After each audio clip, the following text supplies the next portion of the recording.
Hello! Didn't see you there.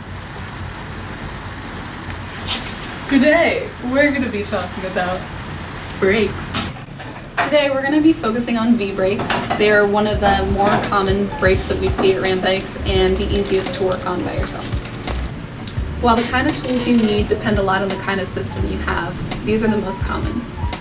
A 5mm Allen wrench, a 6mm Allen wrench, and a Phillips head screwdriver. When you're starting to troubleshoot your brakes, make sure the brake lever feels tight and responsive and comes down parallel to the bars like this. If your brake lever goes all the way to the bars and the brakes still don't stop the wheel, you should probably check the cable tension. To adjust cable tension, follow the brake cable from the brake lever down past the noodle to where the cable is squished by the pinch bolt. This is where you can make most of your largest cable tension adjustments, usually with the 5mm Allen wrench.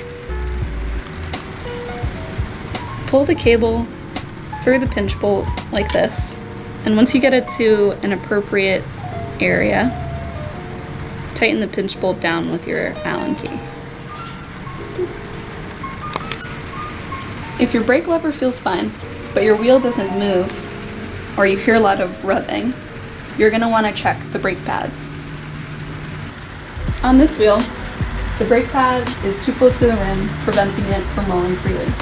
That can be fixed by screwing in this centering screw.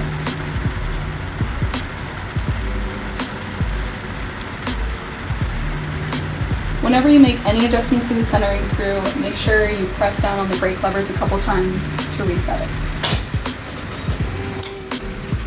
If your wheels aren't moving, check the brake pads. If they're wonky like this one is and not parallel to the ground, you're going to want to adjust them by loosening this nut and straightening it out so that it hits perfectly on the rim. You never want your brake pads to hit any part of the tire, just the metal, a part of the wheel. After making any adjustment to the centering screws, make sure to pump the brake lever a couple times to reset the brake pads. Now you